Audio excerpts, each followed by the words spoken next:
Baik, semangat pagi sahabat. Senang sekali berjumpa dengan Anda dalam Raditya Fest. Hari ini adalah salah satu edisi spesial karena hari ini saya dengan keluarga besar Broto Atmojo akan mengadakan rapat umum pemegang saham keluarga Broto Atmojo atau yang kita sering menyebut adalah Family Fund yang ke-15. Tetapi hari ini unik karena kita akan mengadakan via virtual, via Zoom. Tetapi saya yakin tidak akan mengurangi sukacitanya dan tentu saja kita menunggu dividennya. Ya, kita menunggu dividennya. Oke, baik, seperti apa Family Fund keluarga Broto Atmojo via virtual, nonton sampai akhir ya. Bye.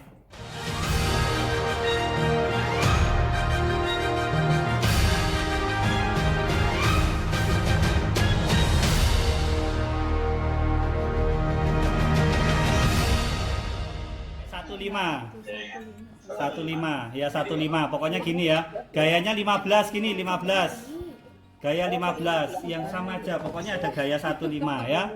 Oke, tolong 15 tolong. Oke ya, Broto Atmojo yang ke-15. Yeay. Ini akan seperti apa? Saya akan share screen ini ya.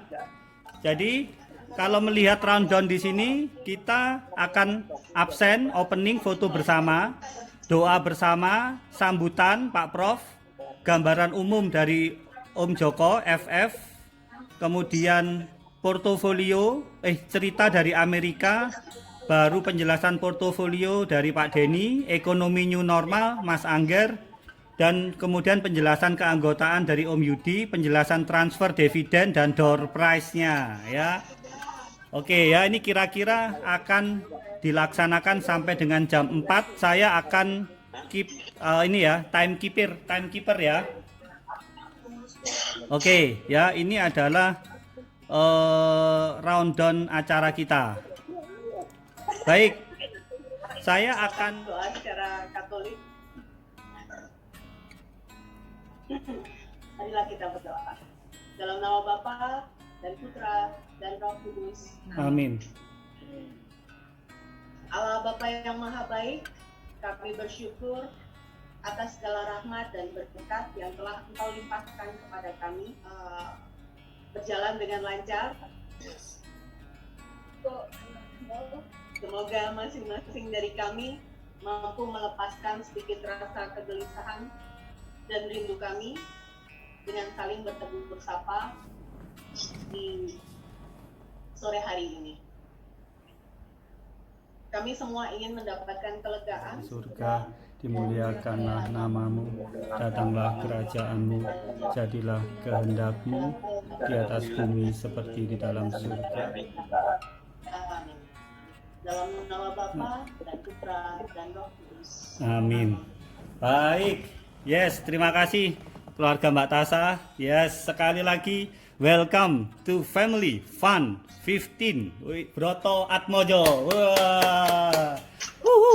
Via virtual ya. Jadi this is the first time we gathering the Family Fund 15 via virtual, and I would like to say welcome the international, yes, from America. Yes. Ucit. Yes, mana Ucit? Bisa melambaikan tangan. Everything's fine. Yes, thank you. Yes, nice to be with us ya. Okay, from Los Angeles, America. Yes, next from Netherlands. Woi, where? Ya, lambaikan tangan. Sehat-sehat yang di Netherlands, yang di Belanda. Sehat, Voiko, Jimmy. Ya, baik. Saya mau akan menyapa yang di Jakarta. Lambaikan tangan yang di Jakarta. Jakarta, Jakarta, lambai tangan. Surabaya, lambai tangan yang Surabaya. Dari Surabaya. Kemudian saya meloncat ke jauh lagi dulu. Wonosobo, dari mana? Yang mana Wonosobo? Iya, dari Wonosobo. Kemudian saya meloncat ke Malang. Yang Malang mana Malang? Yeay. Terus kita meloncat agak jauh lagi ke Papua. Papua, yeay. Papua, yeay. Papua tadi yang memimpin doanya kita, yes. Kemudian ada yang dari Medan. Wih, mana Medan? Medan, Gati, Medan, yeay. Wow, Medan, Gati. Gati dari Medan. Terus ada yang tertinggal? Cukup ya? Wah, ya luar biasa sekali family fun kali ini. Kita berkumpul dari rumah dan negara kita masing-masing. Tetapi kita bangga Indonesia, kita orang Indonesia. Kita akan nyanyikan sebuah lagu yang membangkitkan rasa nasionalisme Indonesia ya. Saya akan share screen ya. Gitu. Baik, ya. Kita akan nyanyikan lagu Tanah Airku ya, Mike. Moga-moga ada suaranya nih. Dengar suara?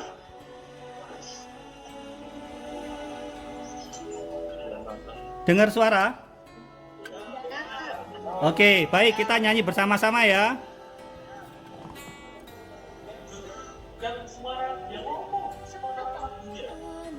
Airku tidak kulupakan,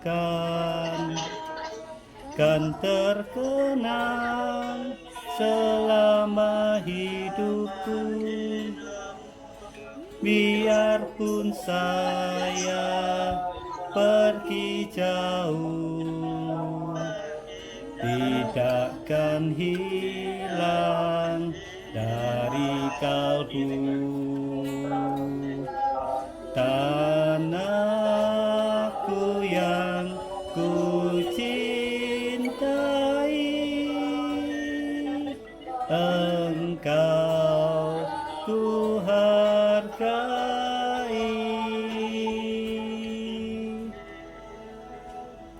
Walaupun banyak negeri ku jalani,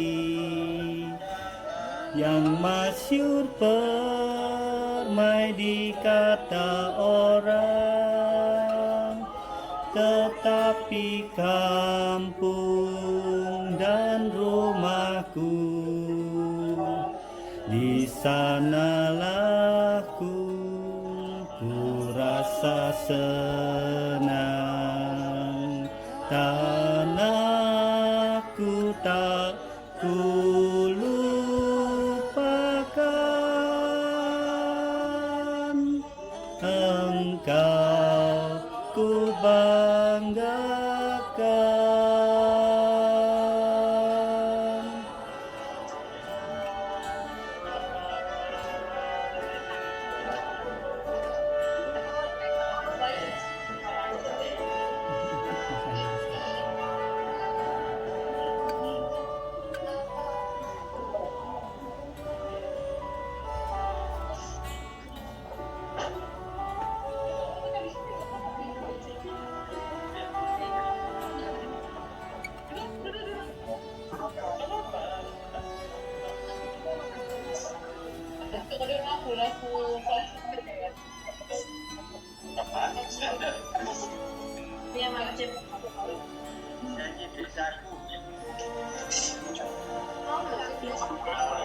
Tanah airku tidak kulupakan,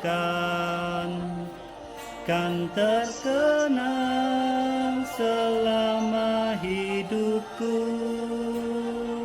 Biarpun saya pergi jauh, tidakkan hilang dari kalbu.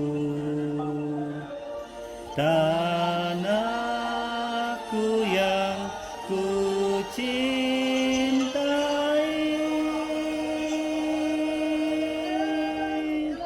engkau ku hargai.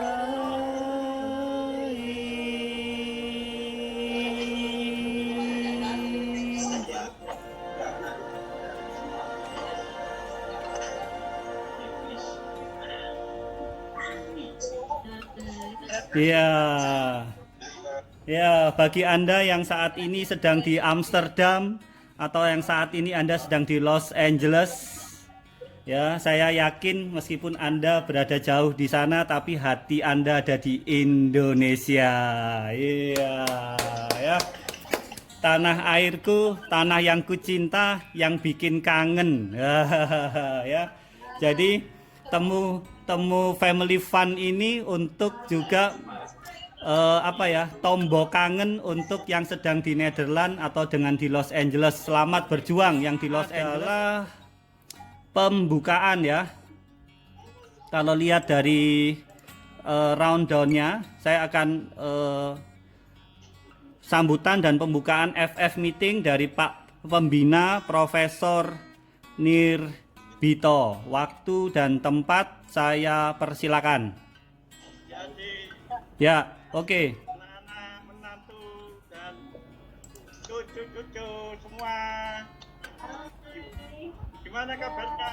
Semua baik-baik? Baik, baik.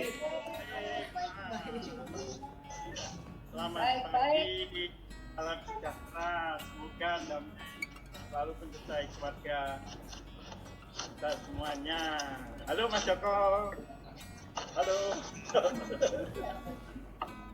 Ya, betul-betul puji Tuhan atas anugerah yang diberikan oleh Tuhan Yesus pada keluarga besar kita Broto Atmojo, di mana keluarga besar kita Broto Atmojo melalui wadah FF yang kita banggakan dan kita cintai ini, pada saat ini walaupun situasi sedang mengalami masalah tidak hanya di Indonesia tapi di dunia sehubungan dengan pandemi COVID-19 ini, namun berkat turunnya Roh Kudus pada keluarga kita, ternyata keluarga besar Broto Atmojo pada hari ini, yaitu hari Sabtu tanggal 13 Juni 2020 dapat menyelenggarakan rapat umum pemegang saham FF tahun 2020.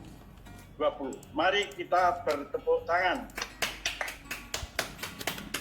Mana betul-betul pada hari ini perasaan kita bergejolak ya, bercampur aduk, tapi intinya kita merasa bangga, kita merasa bersyukur, kita merasa sukacita, kita merasa betul-betul kita ini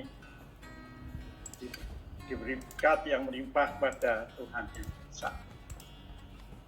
Yang penting dalam acara yang akan digelar dan kita akan nikmati bersama di pagi hari ini, yang perlu kami sampaikan adalah bahwa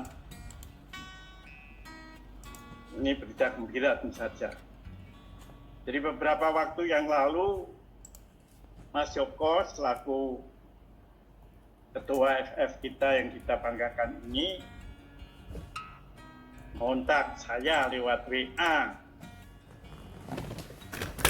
di mana ya isi WA pada kami yang kami ini ditempatkan sebagai pembina, disampaikan tentang rencana dari pengurus untuk menggelar family meeting secara virtual ya, sehubungan dengan tentu saja tanggung jawab pengurus. Jadi walaupun ya tentu saja kita semua tahu bahwa kinerja keuangan semua perusahaan termasuk ya kita ini juga mengalami penurunan, tapi dari apa yang disampaikan Mas Joko, ternyata pengurus masih bertekad untuk tetap membagikan dividen. Mari kita tepuk tangan. Yeay! Hip hip hooray! Tetap membagikan dividen. Jadi ini sudah suatu hal yang dengan Mas Joko. merencanakan apa? Jujur. Merencanakan apa? Jujur. Yaitu merencanakan untuk menaikkan presentasi dividen. Wih. Yaitu dari 3,5% menjadi 4%. Wih. Haleluya. Ya, itu Pak Joko. Hidup Om Joko. Jadi waktu itu saya diminta untuk, ini Mas Joko ini tidak tahu, minta persetujuan saya. Nah, saya tentu saja dalam memberikan jawaban, ya maksud saya ini atasannya Mas Joko. Jadi saya pilih-pilih kata, apa yang sebaiknya secara arif saya harus berikan jawaban pada Mas Joko. Saya sempat diskusi dengan istri itu, ya apa ini dijawab, maksud ya setuju gitu ya, enggak ya, karena seolah kami nanti posisinya menjadi atasan. Akhirnya bisa kita ketemukan formula dari jawaban saya untuk membalas permintaan, yaitu 3M kami membuka pintu. Benar itu? Membuka pintu untuk menerima persetujuan untuk kenaikan dividen 3,5% menjadi 4%. Itu saya diskusi dengan istri ini. Ayo kita tepuk tangan. Jadi betul-betul acara kita hari ini sungguh sangat mulia. Ya. Ini Pak Ner ini ngawur ini. Tadi tidak memberitahu saya. Tapi yang paling penting untuk diputuskan oleh pengurus bahwa kepemimpinan Om Joko. Terima kasih Om. Keputusan ini saya kira menggembirakan kita semua. Apalagi yang biasanya dapat besar-besar ini lebih senang lagi. Ya, jadi mudah-mudahan keputusan Om Joko ini memberi manfaat pada kita semua. Lalu yang kedua, kesempatan FF15 digelar ini yaitu terutama untuk selamat sukses atas keberhasilan Mbak Ucit, satu prestasi yang luar biasa, anak Sambut kecil. dengan penuh sukacita, syukur dan gembira, dan semoga gelar pada hari ini akan diberkati Tuhan sehingga berjalan lancar, aman dan selamat, dan ini menjadi kenang-kenangan yang tidak akan pernah terlupakan oleh keluarga besar kita. Dan dengan ini maka gelar rapat anggota tahunan FF para pemegang saham dengan ini kami nyatakan dibuka dengan resmi. Terima kasih. Semoga Tuhan menyertai kita semuanya. Amin. Amin. Baik, terima kasih untuk pembina Pak Profesor Nirbito beserta istri tercinta. Oke, baik. Selanjutnya kita akan masuk kepada penjelasan mengenai ini ya, gambaran umum FF15 oleh Om Joko. Om Joko, waktu dan tempat saya persilakan Om. Pak Nir, Bu Nir yang sudah membuka dengan resmi FF ke-15. Ini pengalaman istimewa bagi kita, bisa Zoom meeting kayak konferensi internasional ini. Kayaknya tidak ada yang ideal. Rasanya di Amsterdam terlalu pagi. Terima kasih Vego yang sudah harus bangun lebih pagi dari biasanya. Tapi di Amerika ini sudah terlampau malam. hampir jam 12 sekarang ini. Di Jawa pun ini jam yang tidak enak, mestinya masih sore ini. Ya, ini ya, jam yang kompromi dari tiga benua ya kita lakoni bersama-sama dengan pengorbanan, semuanya bisa hadir, membesarkan hati pengurus khususnya yang sudah berjuang untuk penyelenggaraan Zoom meeting ini. Terima kasih juga Mas Denny, Mas Ditya. Kita ini pakai fasilitas Ciputra Premium Zoom ini. Jadi ada fasilitas dari Ciputra, kita bisa menikmati Premium Zoom meeting.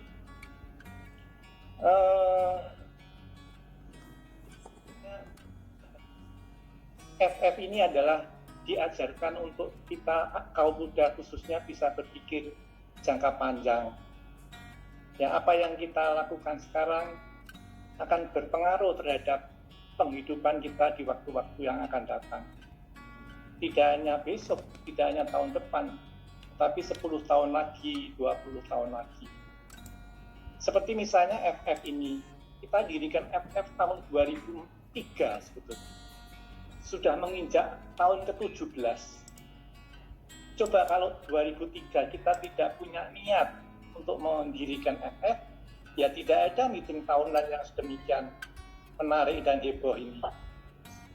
2 tahun yang lalu Pak Nir juga sudah menyampaikan, sebetulnya FF ini tidak hanya sekedar forum untuk bersama-sama investasi, tidak hanya sekedar itu, tetapi yang kita rasakan saat ini adalah bagaimana keluarga besar itu bisa berinteraksi, bisa kelihatan bahwa di sana ada keluarga Mbak Ani, di sana ujung sana ada Ucit sendirian, ada Mas Kun, keluarga Mas Kun.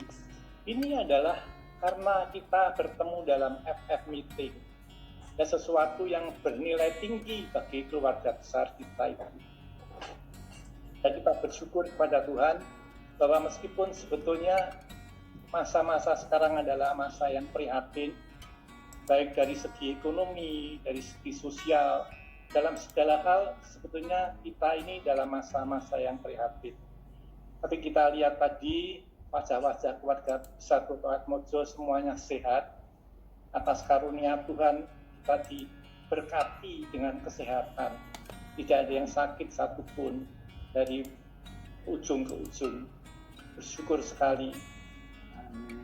Kemudian message yang kedua, pertama tadi berpikir jangka panjang, yang kedua adalah pengelolaan keuangan yang smart, yang cerdas. Saya katakan tahun lalu bahwa zaman sekarang ini mengelola uang yang sudah kita punya tidak kalah penting dengan mencari uang. Dan kita bekerja kan untuk mencari uang sebetulnya memang. Tapi kemudian uang itu kita habiskan. Bulan depan cari uang lagi, kita habiskan lagi. Kalau begitu caranya setiap bulan kita harus mencari uang dari nol sampai habis, dapat uang, kemudian mulai lagi dari nol, akhir bulan habis lagi. Jalan di tempat. Yang lebih tidak kalah penting dari mencari adalah mengelola. Uang yang sudah kita punya itu kita lola. 17 tahun yang lalu kita kan bersusah payah mengumpulkan 1 miliar dari anggota FF.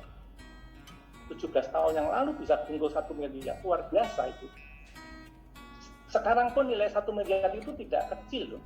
Kita bisa 17 tahun yang lalu, tahun 2003, terkumpul 1 miliar. Nah sekarang tahun-tahun ini mungkin dari sudah 4-5 tahun yang lalu, setiap tahun kita bisa bagi dividen 400, 500 juta. Dari uang 1 miliar itu setiap tahun selama 5 tahun ini kira-kira ya, bisa kita bagi 0,5 miliar. Itu kan berkat Tuhan. Kalau kita tidak berpikir jangka panjang, tidak ada itu. Uang 1 miliar bisa kita bagi 0,5 miliar setiap tahun. Ya, jadi pengelolaan keuangan itu tidak kalah penting dengan mencari uang. Mengelola uang yang sudah di saku kita tidak kalah penting dengan mencari uang yang belum masuk saku. Saya juga pernah ceritakan, adik saya sendiri kerja di keuangan yang terakhir. Kita tidak boros ya, anak-anak muda tidak harus mengikuti gaya hidupnya.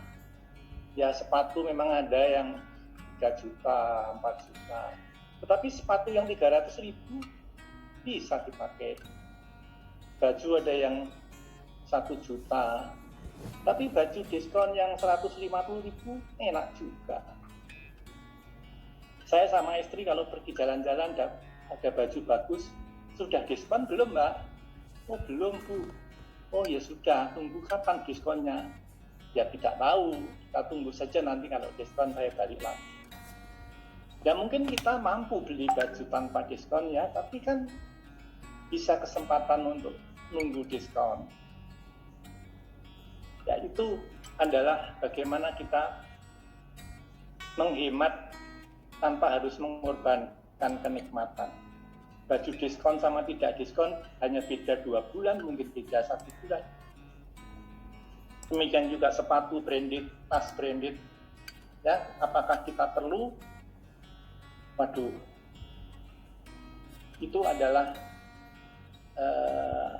style kita saja. Apakah kita ingin mengikuti gaya hidup yang tidak ada batasnya? Kalau kebutuhan hidup itu sangat terbatas sebetulnya. Tapi kalau gaya hidup, waduh tidak ada batasnya. Bilang tas 20 juta, oh tas ada yang 50 juta, ada yang 100 juta, tidak ada batasnya. Baik, yang kedua ingin saya katakan bahwa FF ini terus terang memang ditujukan untuk generasi putra dan putri Pak Broto. Ya, saya waktu itu ya masih relatif muda, belum terlampau tua, membuat FF ini untuk saudara-saudara kandung dari istri kakak-kakak saya, kakak-kakak ipar saya. Saya nggak kebayang bahwa ini harus diteruskan untuk putra-putrinya, untuk cucu-cucu Pak Broto. Nah, sekarang ini sudah pada sepuh semua putra-putri Pak Broto. Oleh karena itu, sejak tahun lalu saya sudah katakan masa investasi untuk beliau-beliau itu sudah mentok sebetulnya. Kita saatnya mulai divest, mulai menikmati hidup ini dengan lebih, memanfaatkan dana yang sudah sejak 17 tahun kita pupuk. Oleh karena itulah, atas izin Mas Nir, dividen ditingkatkan sedikit. Nanti tiap tahun saya juga akan minta izin ditingkatkan. Setiap tahun ini kan sudah beberapa tahun. Dulu 2,5, kemudian 3,5, terus sekarang ini 4. Mudah-mudahan tahun depan bisa 5. Karena putra-putri Pak Broto sudah sepuh dan saatnya menikmati investasinya. Saya mohon maaf untuk cucu-cucu, coba dipikirkan sekarang generasi cucu-cucu. Kegagalan saya rasanya kalau boleh dibilang kegagalan adalah tidak bisa atau belum bisa membuat regenerasi kepengurusan. Saya sudah lansia, semakin tahun semakin lansia, semakin lanjut, dan tentu harus ada regenerasi. Ini masa-masa yang tadi saya sudah singgung, prihatin sebetulnya. Keprihatinan ini agak berkepanjangan khususnya dalam bidang investasi ya. Sebelum COVID ini ada perang dagang Amerika, Cina yang membuat ekonomi dunia juga babak belur. Sebelum perang dagang ada kejatuhan harga-harga komoditas. Harga komoditas yang dimiliki Indonesia yang biasanya merupakan sumber devisa, batu bara, sawit, macam-macam tambang itu harganya jatuh. Nah, kondisi bursa juga bertahun-tahun, beberapa tahun terakhir ini kurang menggembirakan. Dan kita nanti lihat bahwa dividen itu meskipun ditingkatkan, tapi jumlahnya masih tetap lebih besar tahun lalu. Meskipun persentasenya itu dinaikkan, nanti Mas Denny akan lebih mengelaborasi bahwa jumlahnya tidak mungkin bisa menyamai tahun lalu. Tahun lalu lumayan baik. Coba minta tolong Mas Denny kedua. Yang kedua, oh ya, warna. Yang, oh ya oke. Itu, betul. Sip. Ya. Yang kedua, Ya. oke, sip. Ya ini sebetulnya data dari Mas Denny pernah di WA ke saya beberapa bulan yang lalu. Kita lihat coba mulai tahun 2015, indeks harga saham gabungan yang merupakan cerminan dari harga saham itu adalah 4.985. Indeks harga saham pada saat meeting tahun 15 itu 4.985. Naik dari tahun sebelumnya 3%. Kemudian tahun 16 pada saat kita meeting indeksnya itu 4882. Itu turun 2% dari tahun 15. Kemudian tahun 2017 indeksnya 5.830 naik 19%. Wah ini luar biasa. Naik 19%. Pasti waktu itu meetingnya juga wah gembira sekali. Naik 19% dari tahun 16. Kemudian tahun 2018 indeksnya 6015 naik 3%. Tahun 2019 indeksnya 26315 naik 5%. Tahun lalu itu kita meeting pada tahun lalu indeksnya 6315.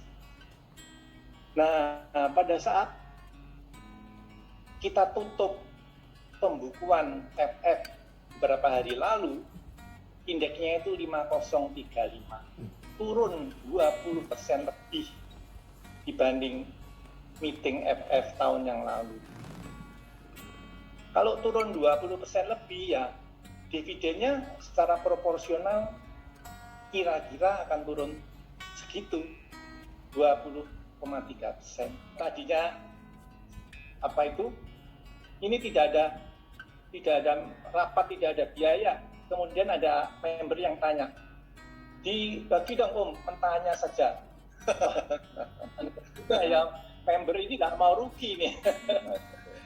Oleh karena itu ya sedikit dari anggaran meeting yang biasanya kita keluarkan itu nanti di akhir acara oleh Mbak Ira CS akan dibagi dalam bentuk door prize atau apa terserah.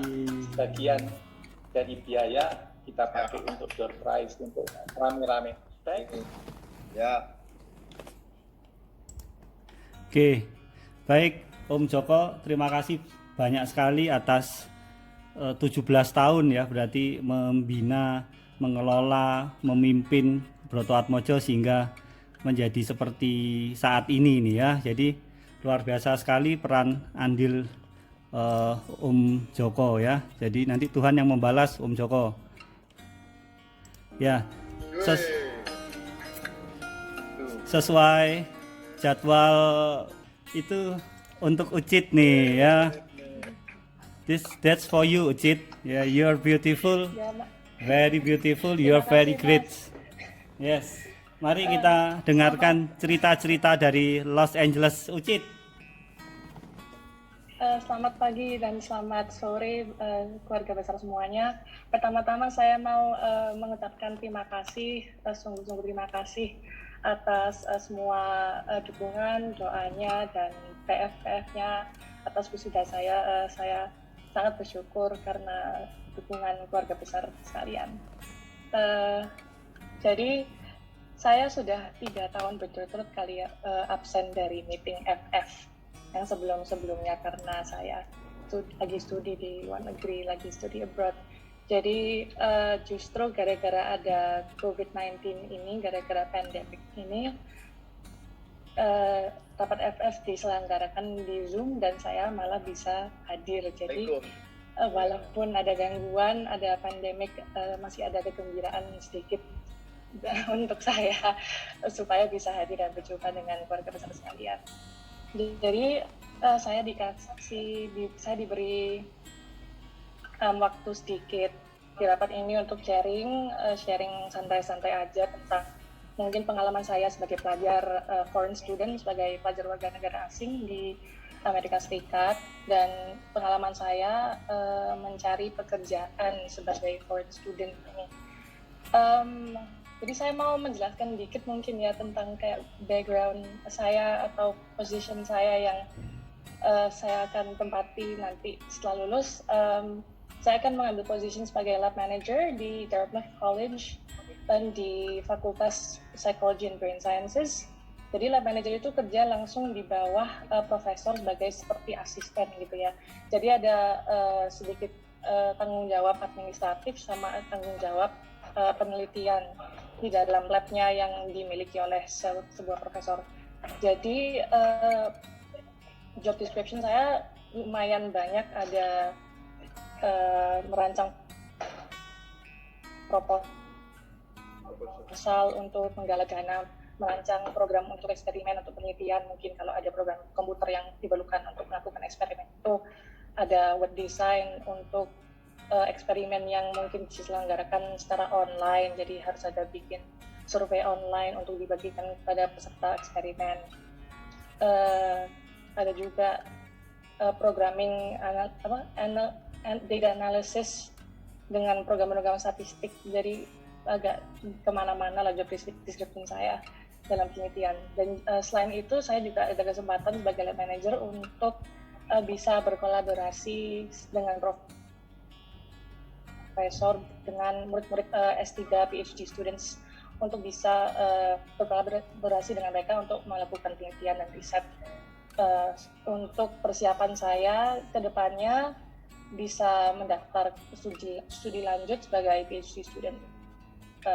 Jadi plan saya sekarang adalah untuk di posisi ini selama 2 tahun, lalu setelah saya selesai, saya akan apply studi lanjut for my PhD program.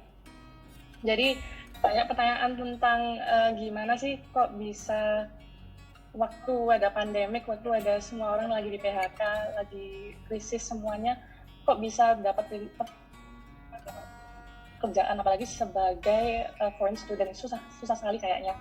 Dan banyak kayak teman-teman saya pun kelas teman seangkatan saya yang setelah lulus kerja di studi di Amerika, akhirnya ujung-ujungnya pulang lagi ke Indonesia. Apakah benar sih sesusah kayak cita-cita yang saya dengarkan dari orang lain yang studi di luar? Apakah memang seperti itu? Dan jawabannya sih memang benar, agak susah sekali.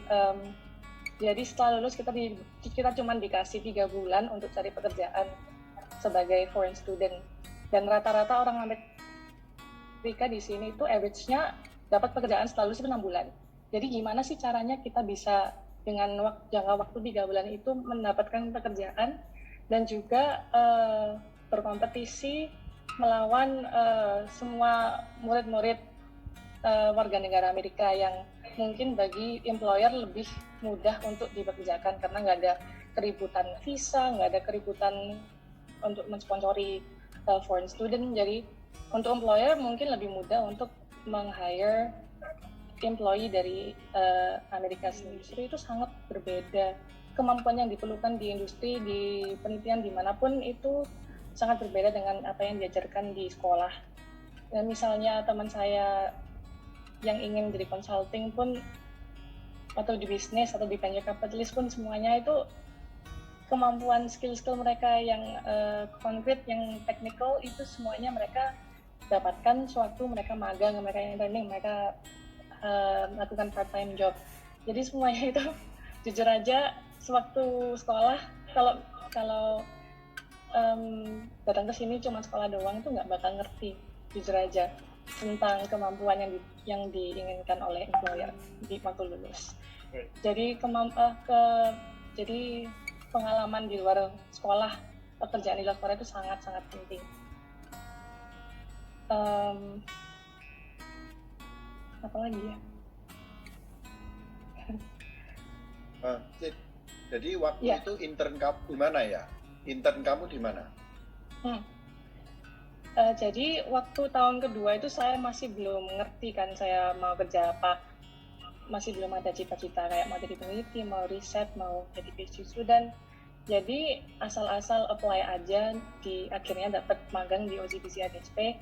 Menurut saya yang penting employer bisa lihat CV saya, bisa lihat saya pernah kerja di industri, saya pernah kerja di banking, bisa berkomunikasi dengan supervisor, bisa technical skills yang mungkin relevan dalam industri atau bisnis apapun lah. Jadi awal-awal kalau misalnya memang belum tahu kedepannya mau kerja apa, yang penting get out there, just see how the field is. Yang penting cari pengalaman, dan abis itu baru bisa berpikir apakah ini karir untuk saya, apakah ini karir yang saya inginkan.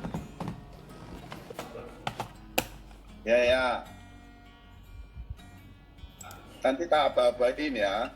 Oke, next. Nah, ini saudara-saudara, Bapak Ibu, Om Tante, ini acara kita yang luar biasa tahun lalu ini, tepuk tangan ini. Wah.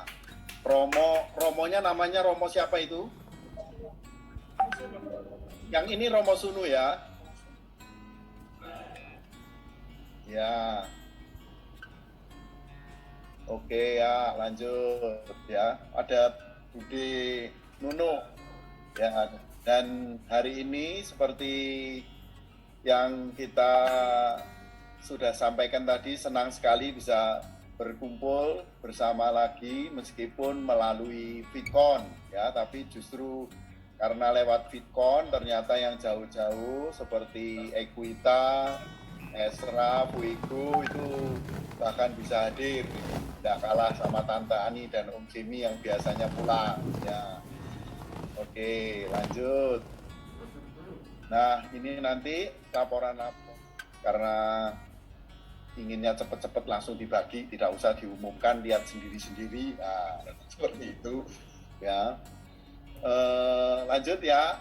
Ya, jadi ini ya, kalau tadi generasi pertama putra dan putri Broto Atmojo, so this is not only daughter and sons, tapi sudah termasuk apa ini namanya, grandchildren ya, grandchildren tapi sudah enggak grandchildren tapi sudah besar ya. Ini grandchildren yang besar ini, yang pakai kaos hitam ya, ini komplit ini nampaknya ya. Lanjut ya. Jadi tahun ini jumlah anggotanya 74 orang, dan ini perjalanan dari Surabaya menuju Semarang. Asik ini naik bis, ada ceritanya pakai ganti bis ya. Penjualan. Nah, jadi kebijakan FF ini tadi seperti sudah disampaikan oleh Om Joko, bahwa kalau ada transaksi di luar hari ini itu ada penalti 2%. Ya, kemudian rasio pembagian dividen pada umumnya dari FF awal sampai FF 11 itu dividennya 2,5%. Ya, klik lagi ya. Nah, namun di FF 12 sampai 13, jadi 2 kali, itu kita menyelenggarakan pembagian dividen dengan prosentase 3%. Ya, nggak tahan dengan tekanan istri nampaknya Om Joko, jadi tahun berikutnya sudah naik lagi. Ya. Dividen FF 14 itu sudah 3,5%. Nah, tadi Pak Pembina itu sudah memakan kejutan saya, jadi ya tadi ini sudah 4%. Ini mestinya tepuk tangan lagi ini ya. Ini tepuk tangan lagi. Ya, jadi one sister, she's 29 years old, and 2 brothers who are 20 and 22 years old. My sister now, she is living and studying in Turkey since last year. I don't think she will come back to Holland anymore. Yeah, she finished her master's here in Holland for the law, and now she's studying law, Turkish law in Istanbul. is she also beautiful just like you? She is different. Oh, she is different ya. Because She has blue eyes and she has brown hair. because we have also one lawyer here in Indonesia looking for wife. He is big enough, I think, for Turkish. The name is Godat. Yeah, Godat is looking for wife.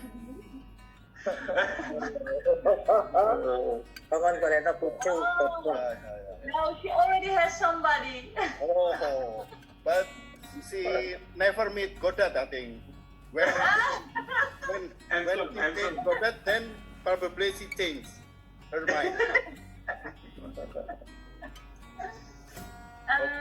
Yes. My youngest brother, who is 20 years old, he's not going to school anymore, and he's going to work. He's already married. And I have another brother who's 22, and he is also going to Turkey very soon. He wants to work over there, and from there he wants to probably travel in Asia. He wants to go. He wants to go to Thailand first next year. Oh, please visit us in Indonesia, yeah. Please Oh visit. yeah. I think he will. We will tell him. With the baby. Yes. Oh right. Oh yeah. I hope next year. Yeah. Sip. Good. Well, what else? I studied aviation industries for 4 years. I studied tourism. I wanted to fly as a flight attendant when I was 19 years old, but I didn't want to pursue that anymore. Oh, okay. No, I started to work at the airport, I think 10 years ago. I worked 8 years for British Airways as a ground hostess, lounge agent. I did the check-in, I was duty supervisor, and I left the company almost 2 years ago now. And now I'm working as a train manager on the train. Oh, the train. Yeah, I'm working now on the train. Wow. It's very good. It's a good job. I have a good job now. Yeah. We met at the end of 2016 together. Yeah. And now we're expecting a little girl. I don't know, you already know that? Yeah. We know. We know it already. In September, Yes. a girl. September. Yeah. So he's going to be a girl daddy. Yeah.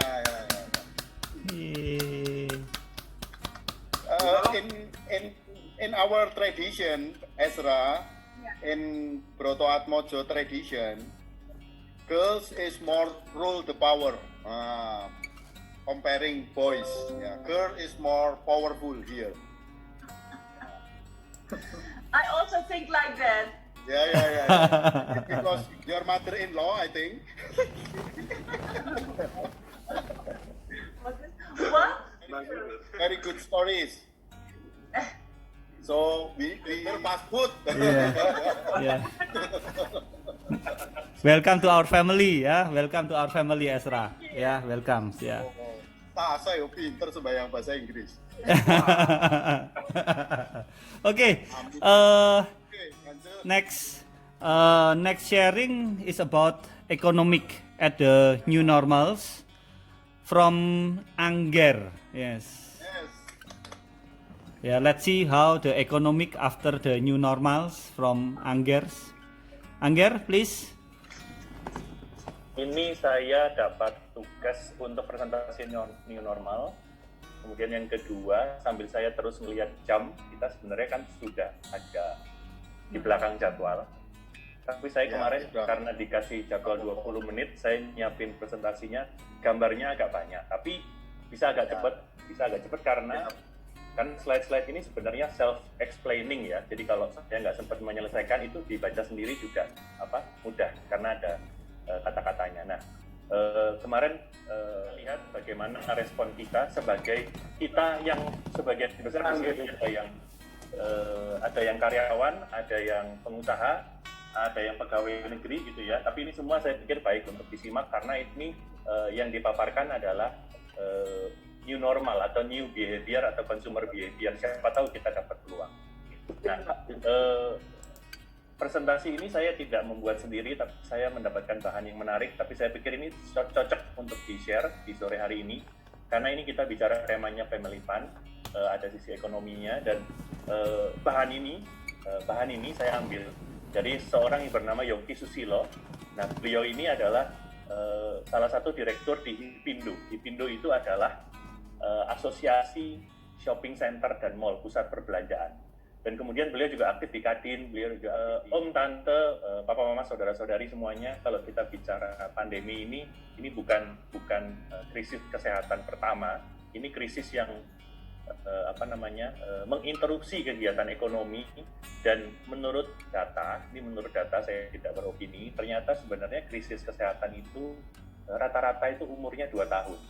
Rata-rata umurnya 2 tahun. Kalau SARS tahun 2002 juga di Cina 2 tahun. Kemudian ada Ebola ya di Afrika, ini juga semalam saya update ada 7.600.000 kasus, 400.000 lebih orang meninggal, dan diantaranya sudah sembuh 3,8. Semua negara melakukan karantina. Indonesia punya namanya PSBB ya, pembatasan sosial berskala besar.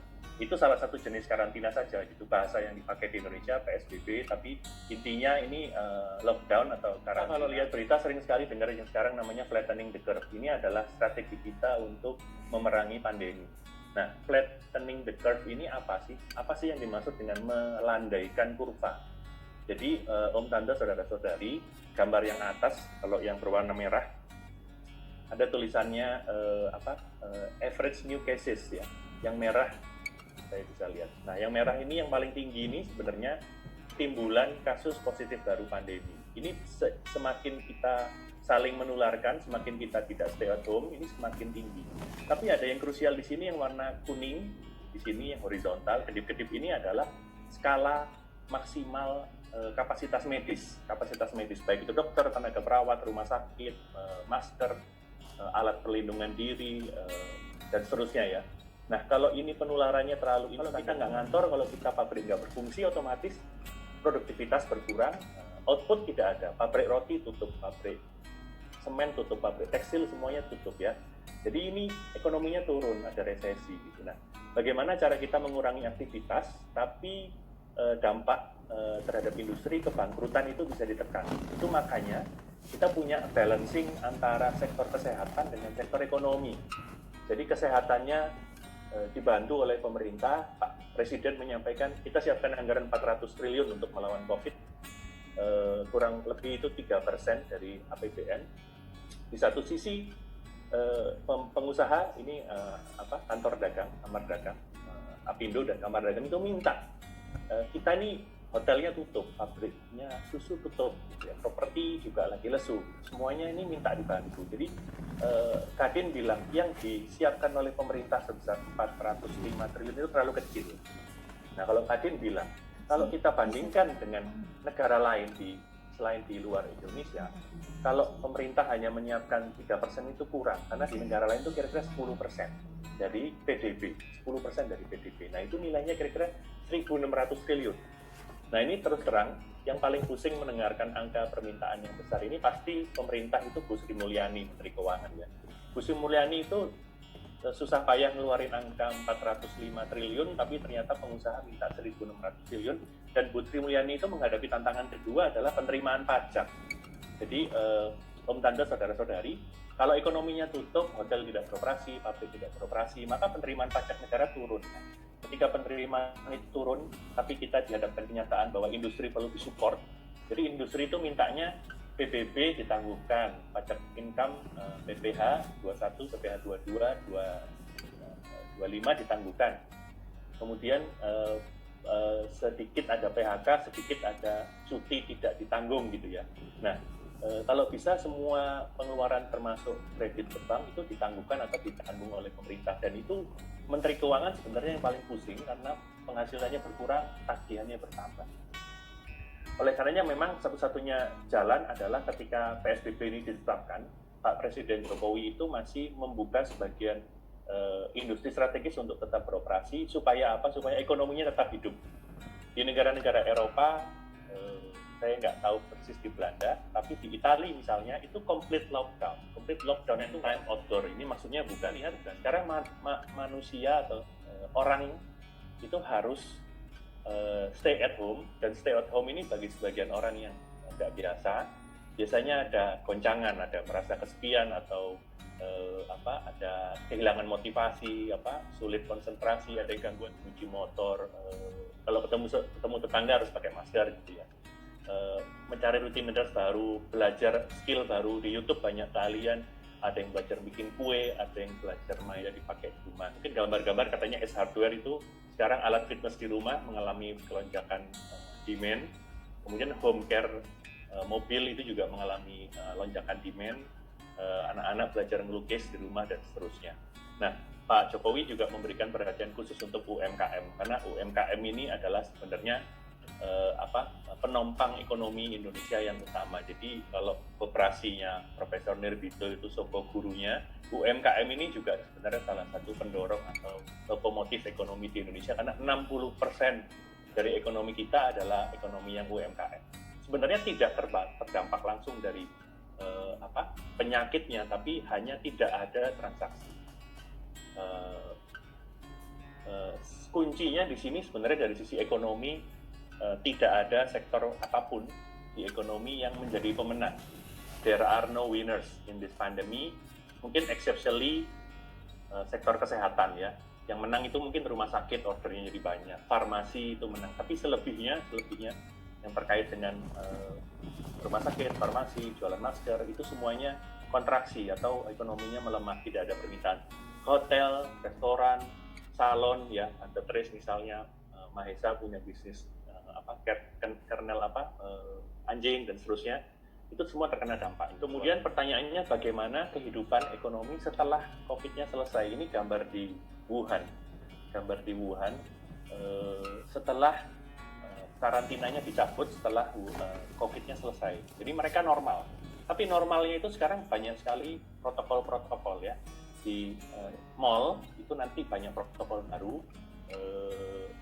Orang harus pakai masker, akan dimulai secara bertahap pembukaan mall, dan mall ini sekarang dipaksa mengeluarkan protokol, dipaksa mengeluarkan aturan-aturan yang nggak pernah kita miliki sebelumnya ya, jaga jarak, restoran itu 50% dan seterusnya, minimarket, lift kalau dulu bisa penuh, kalau sekarang ya mungkin. Yang ingin saya share juga di sini adalah tentang consumer behavior, tapi ini kata-katanya ditambah, consumer shopping behavior gitu ya. Jadi buat Indonesia ternyata shopping ini, saya kutip kata-katanya tadi, shopping is the purpose of life. Nah, jadi ternyata orang Indonesia ini gemar berbelanja, tingkat konsumsinya tinggi ya.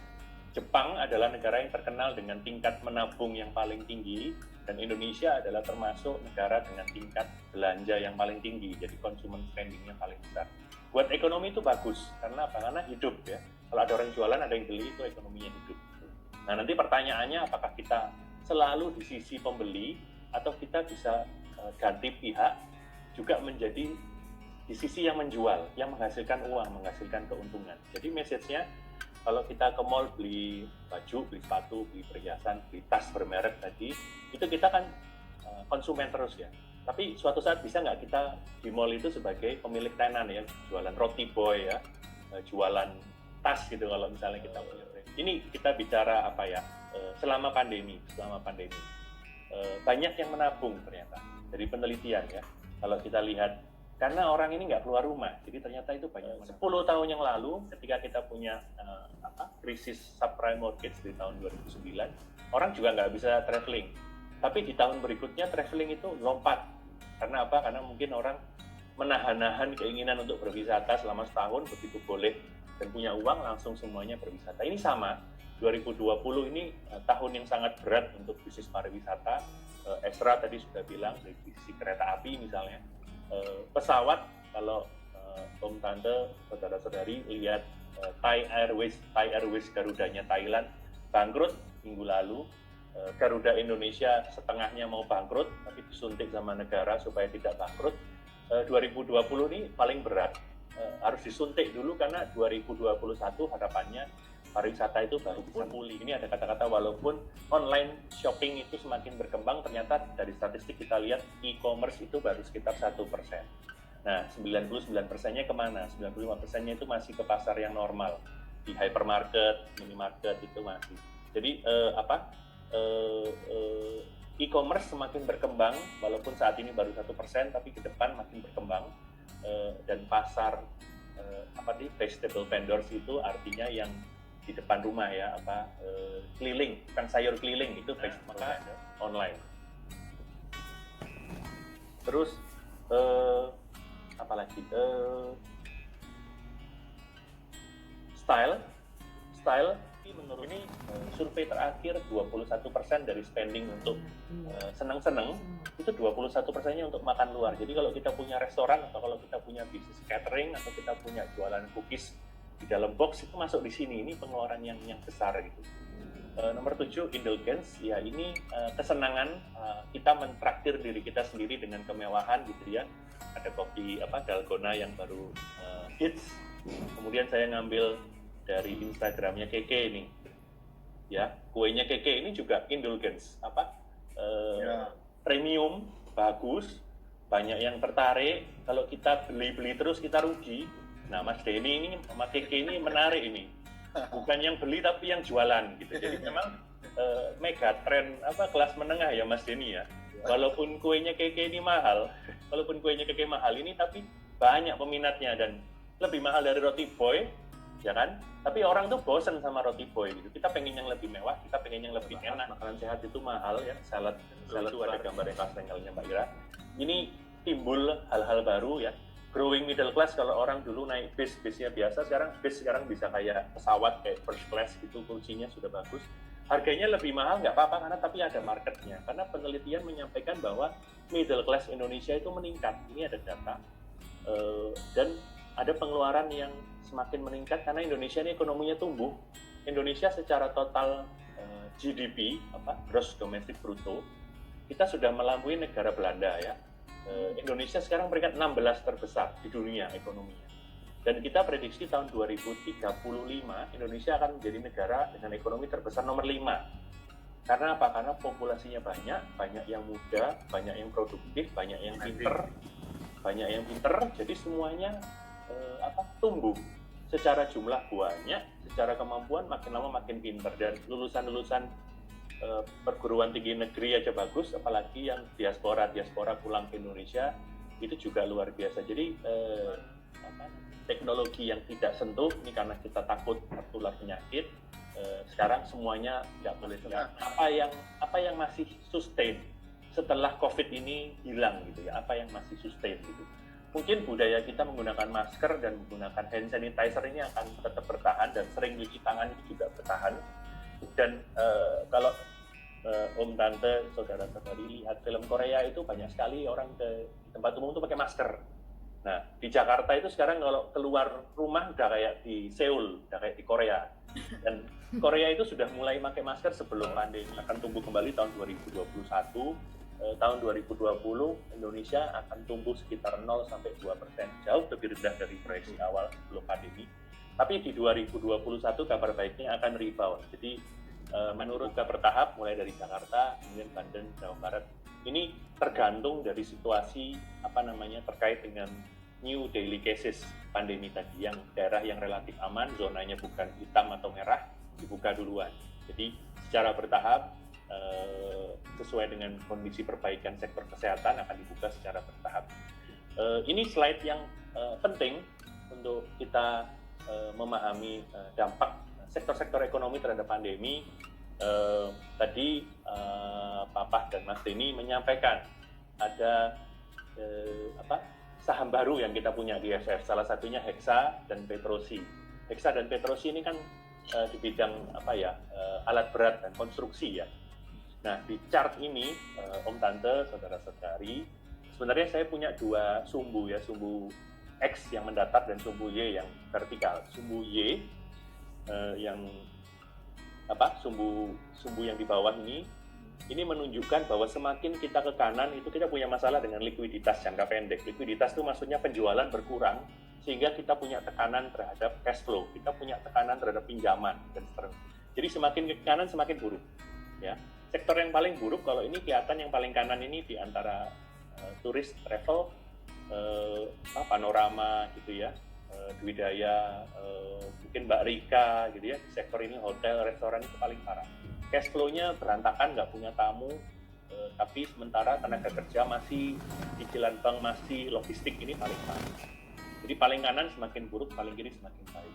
Yang bagus misalnya farmasi, rumah sakit, konstruksi ini masih bagus, mechanical engineering masih bagus. Nah, sumbu yang vertikal ini adalah masalah dengan profitability. Jadi semakin ke atas itu profitnya berkurang.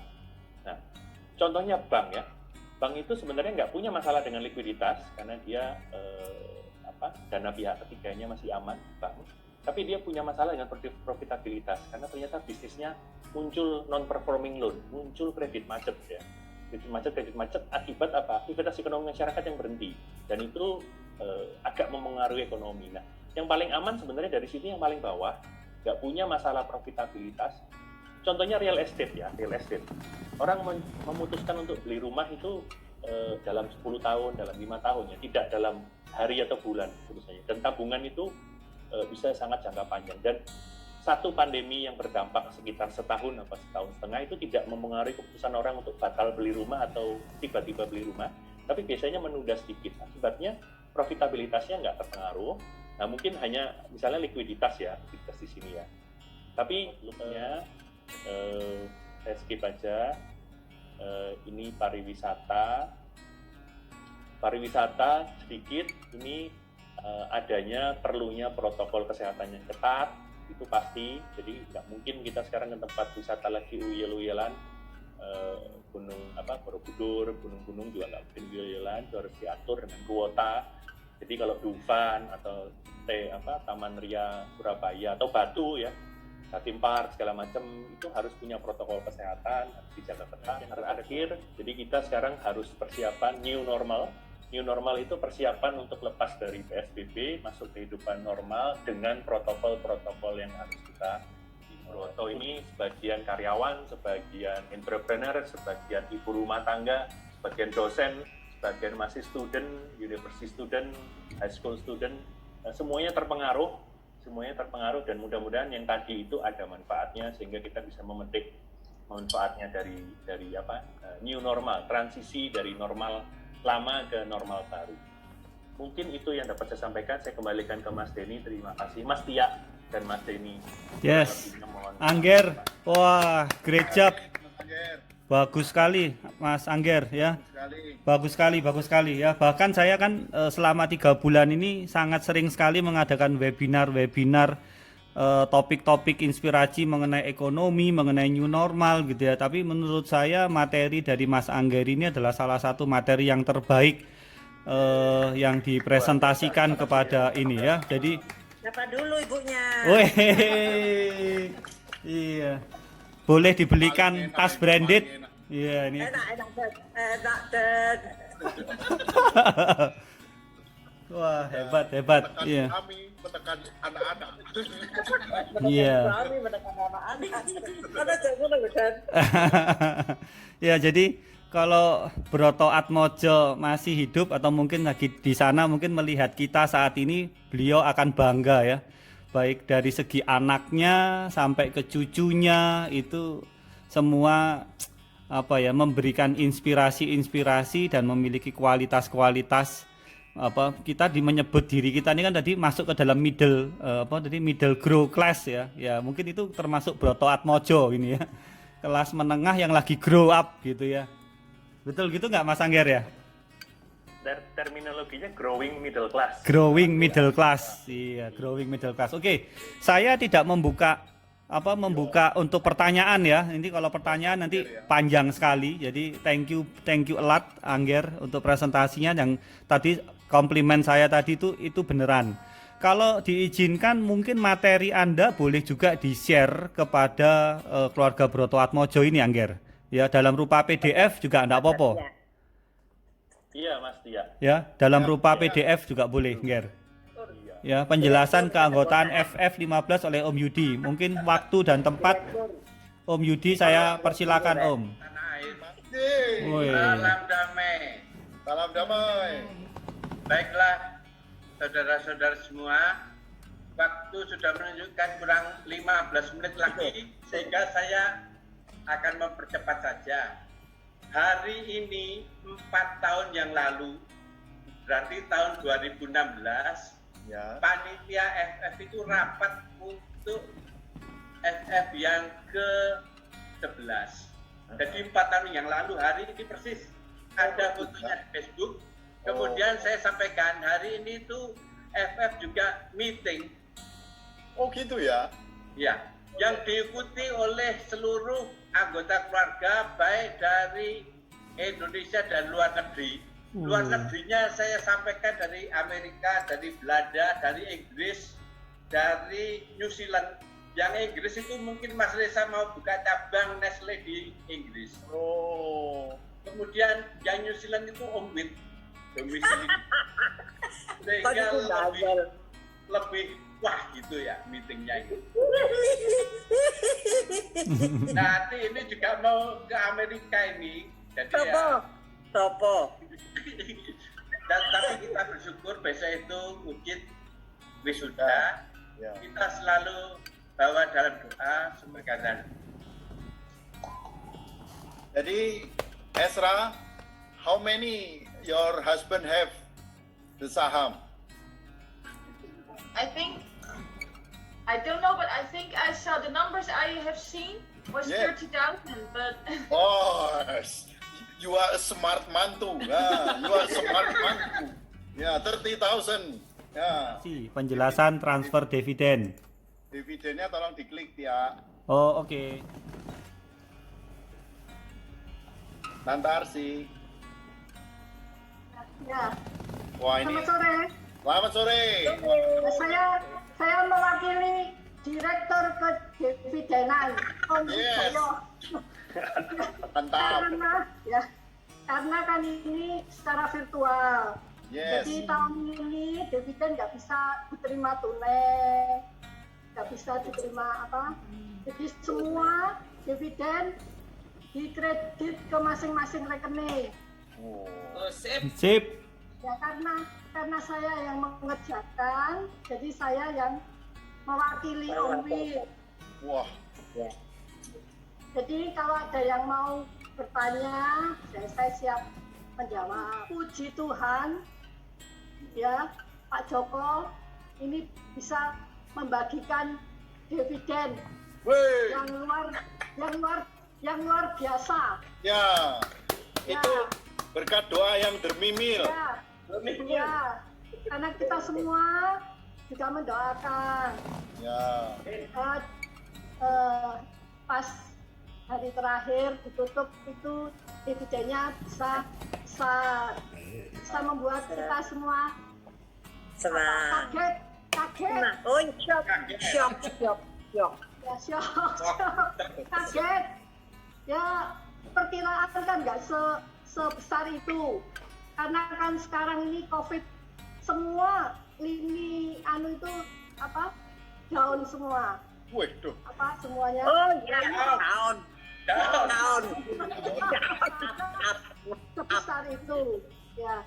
Terima kasih ke Pak Joko. Terima kasih. Ya. Semoga Pak Joko selalu sehat. Kita semua mendoakan. Semoga Pak Joko selalu sehat. Amin. Jangan sampai sakit. Ya. Ya, jangan sampai sakit. Panjang umurnya. Nah. Amin. Aku lara dari Kita semua nanti kan juga ikut. Ya. Waduh. Semua sudah bisa dilihat di tabungannya. Semua bisa lihat di tabungannya. Kemudian punya Mas Wego, Mas Esa, Mbak Isa, Om Jemi, Tante Ani, nanti Senin saya baru ke bank. Wah, mantap Mbak. Nanti Senin saya transfer. Ya, karena Mbak Esra baru, ya Mbak Esra baru. Sudah masuk, makasih. Waduh. Sudah. Oh, ya. Aku delok sih rek, gak percaya aku. Mbak Estra karena baru masuk, jadi terima sedikit ya Mbak Estra. Ya. Tulis sendiri Estra. deh. Ya. Kemudian tinggal tunggu punyanya Mbak Wi. Kalau senang tangannya dinaik-naikkan Gini dong. Tadi saya mau foto bersama, tangannya begini dong. Tangannya duit gini, duit. Ya, saya foto ya. Saya foto ya. Foto tangannya begini dong. Tangannya cuan begini, tangan ya. Saya foto dulu, saya 2 kali foto karena ada dua screen ya. Oke. 2 lembar ya. 1 ya, semua 1 2 3. Ya, begitu tangannya begini ya. Tangannya begitu. Tangannya gini nih. Tuh, nyilang ini. Tangannya nyilang. Duit, cuan gitu ya. Ya, oke. 1 2 3. Oke. Tunggu sekali lagi karena ada 2 ini. Ada 2 slide, 2 window. There is Oke. Sekali lagi. Ya. Oke, sekali lagi. 1 2 3. Oke. Ya, sip. Oke. Berikutnya adalah door prize dan hiburan. Ini monggo siapa yang Mbak Ira, monggo. Terima kasih ya dividennya Om Joko. Terima kasih Om Joko. Terima kasih Om. Ya. Nanti Di tengah krisis, tapi masih ada door prize. Weh. Ya. Door prize-nya ditentukan pengurus 20 door prize. Weh. 20 untuk 75.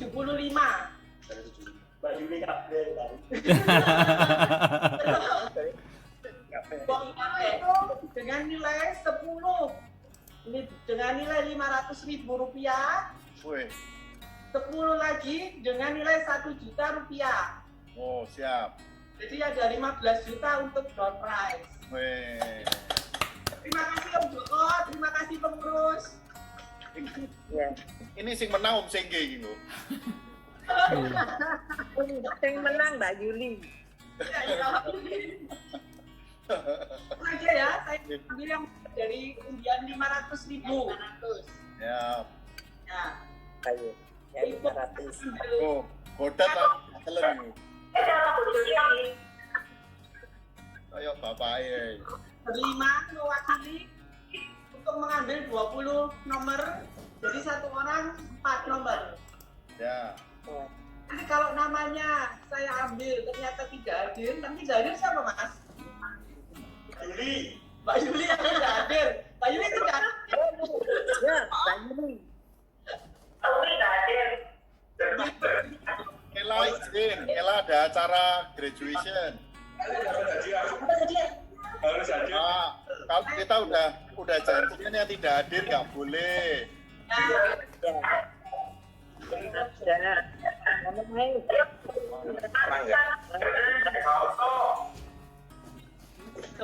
Oh iya, nggak ada.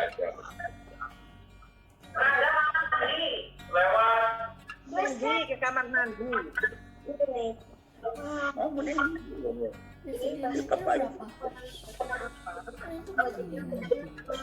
Yang ketiga ya, Bu Nunu. Boleh. Tapi Dikasih apa enggak? Nggak usah lah. Dikasih. Tantenya yang.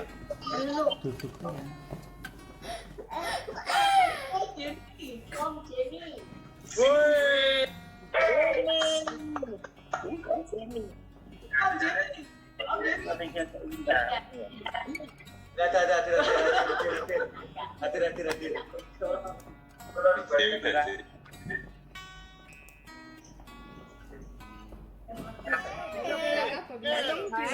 you. Jangan lupa like and subscribe. Don't forget like and subscribe. Mahes. Terima banyak. Google. Apa mau iso kamu? Wildan. Yeay. Batal.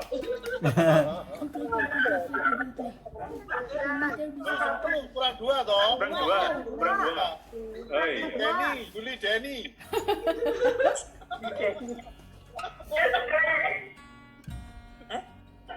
Kurang 2 ya Mbak Ira ya. Ayo Kurang Mas 2. Bo. Aku Mas Bo. Aku Mas Bo. Apa kurang 2? Wah. Fuego. Fuego ya. Melahirkan itu soalnya. Iya. Ya nggak apa-apa. Dikocok aja. Nah itu Mbak Ira, Tante Ira. Terus yang untuk 1 juta, Mbak Leslie, Om Yudi, Pak Made, Kerna, Mandesa, Wildan, Oiga, Fuego, Engga. Yeay. Adalah hukuman mati tanpa melakukan kejahatan. Ya ini ada 10 ya penyakit penyebab kematian terbesar di dunia. Penyakit jantung nomor pertama, stroke, Alzheimer, kanker paru-paru, penyakit paru-paru kronis, infeksi pernafasan, kanker lambung, diabetes, penyakit ginjal, dan kanker payudara. Jadi 10 penyakit ini tuh rata-rata disebabkan karena makan yang tidak baik atau pola hidup yang tidak sehat, kurang olahraga, polusi udara juga bisa ya.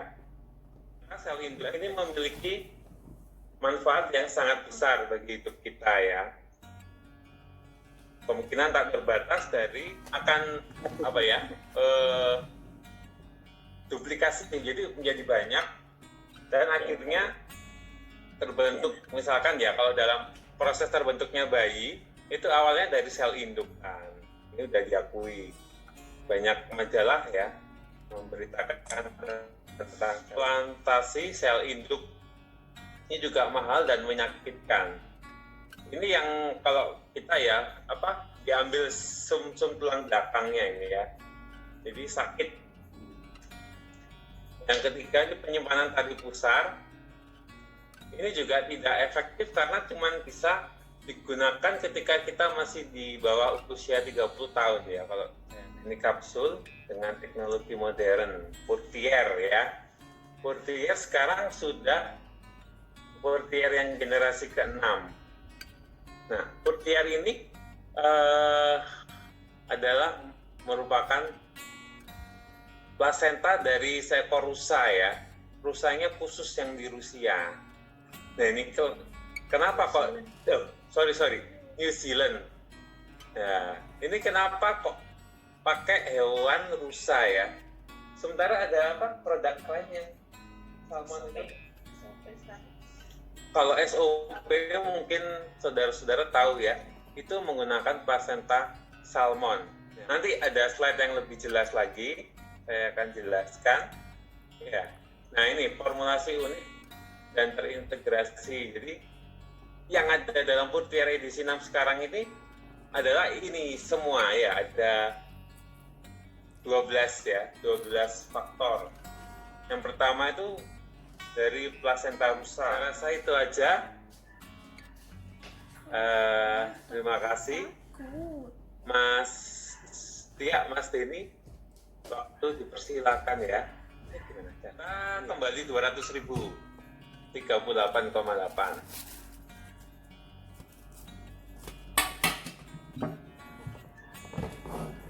34,8 sorry 34,8 jadi 35 juta susut 200.000 Ya. Tante baik. Tante baik 34,8 juta. Ya. Ya. Ya, dijual dengan harga 3 juta saja. Bagi yang menjualkan dapat potongan 10%. Oh, siap. Ya. Terima kasih. Oh, gitu ya. Iya, darah tinggi saya normal. Terus kolesterol tinggal sedikit, tadinya lewatnya jauh dari batas 200. Terakhir tinggal 200 lebih 5 atau berapa, masih di perbatasan. Kemudian rasanya sakit. Kata istri saya nggak pernah flu lagi, sudah 8 bulan itu. Biasanya suka flu, batuk-batuk, udah nggak pernah lagi. Tadinya kalau dari tidur mau bangun terus jalan, itu mesti kayak petunjuk dokter itu step by step, setengah menit kali 3, duduk dulu, kemudian berdiri, kemudian baru melangkah.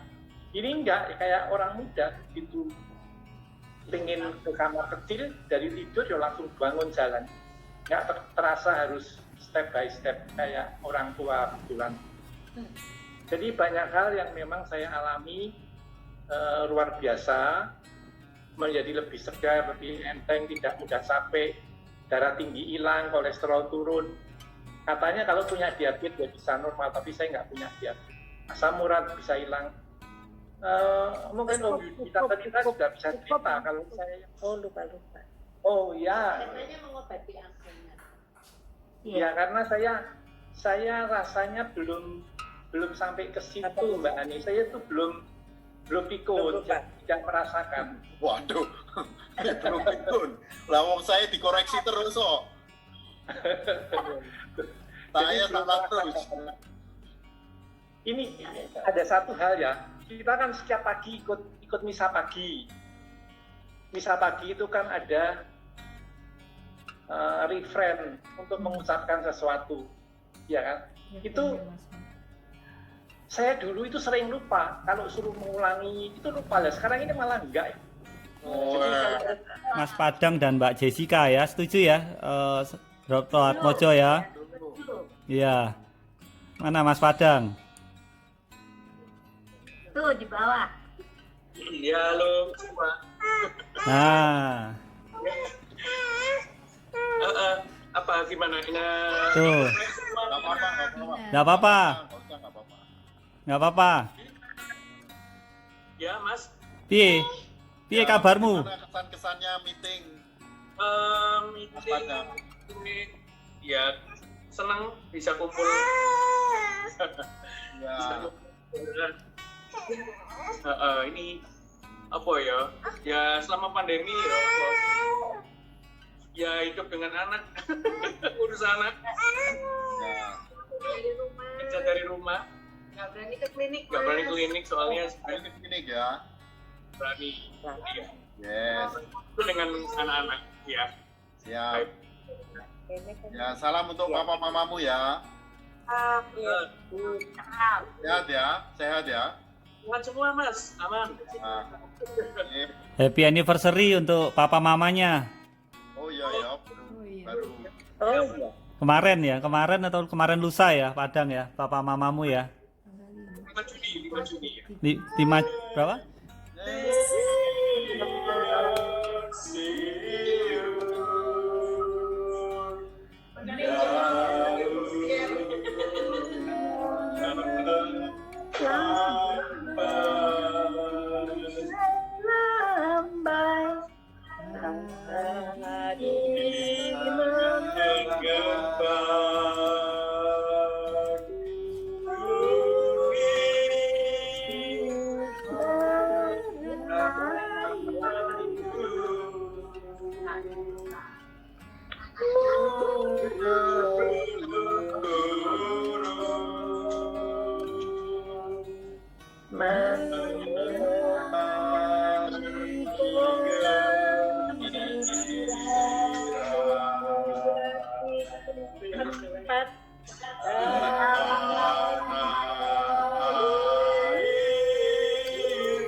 Baik, dengan berakhirnya lagu Nyiur Hijau, maka berakhirlah pula FF Family Fun kita yang ke-15, pembagian dividen dan rapat umum pemegang saham Broto Atmojo.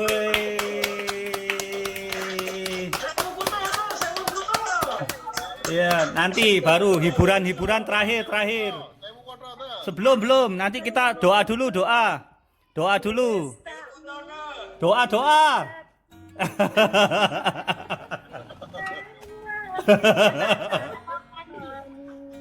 Well done, sambut.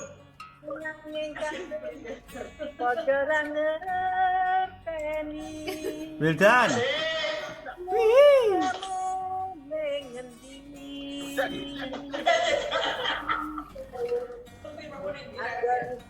Gitar Om Kentus.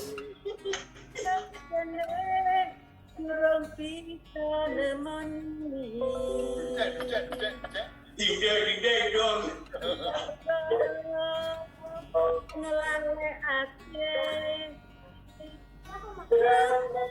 Tuhan yang Maha Kasih, kami bersyukur Engkau izinkan untuk bersukacita di dalam meeting Zoom pada hari ini. Kami berterima kasih begitu banyak partisipasi dari saudara-saudara dari 3 benua untuk bersama bersilaturahmi, berkangen-kangenan, bersukacita di dalam forum yang sungguh membuat kami sangat bersyukur atas izin-Mu ini. Kami juga mengaturkan terima kasih atas kesehatan dari seluruh keluarga besar di tengah-tengah pandemi yang mengkhawatirkan ini. Tuhan, kami mohon peliharalah keluarga besar ini sehingga tetap bersatu, sehingga tetap rukun, selalu saling memperhatikan satu sama lain, saling mensupport dan membesarkan, sehingga selalu bersyukur dan bersyukur setiap hari. Sebentar lagi kami akan Roh Kudus. Amin. Terima kasih Mas Duri, Mas Sia, dan semua saudara sekalian. Mas Wildan nyanyi dong. Makasih. Ya, terima kasih Om Joko, terima kasih sahabat Broto Atmojo, keluarga semuanya atas FF kita ya. Senang sekali kita. Terima kasih semuanya. Oke. Sungguh saya sangat senang sekali, luar biasa sekali. Hari ini kita telah mengadakan Family Fun yang ke-15 dari keluarga Broto Atmojo, atau rapat umum pemegang saham dan ada pembagian dividennya. Mohon maaf, di video ini private and confidential, angka-angka tidak saya tampilkan, tetapi memang kita diajarkan untuk tadi yang disampaikan bahwa mengelola itu sama dengan dipikirkan, itu sama seperti kita baru mau akan mencari. Jadi itu menjadi suatu yang penting sekali bagaimana kita mengelola cash flow kita, khususnya di saat pandemi ini ya. Dan saya yakin ini memberikan inspirasi untuk Anda, para sahabat yang menonton channel saya ini. Jadi para sahabat, Anda yang sedang di rumah saja atau dimanapun Anda, stay safe and stay invest. Thank you semuanya. Don't forget like and subscribe. Bye.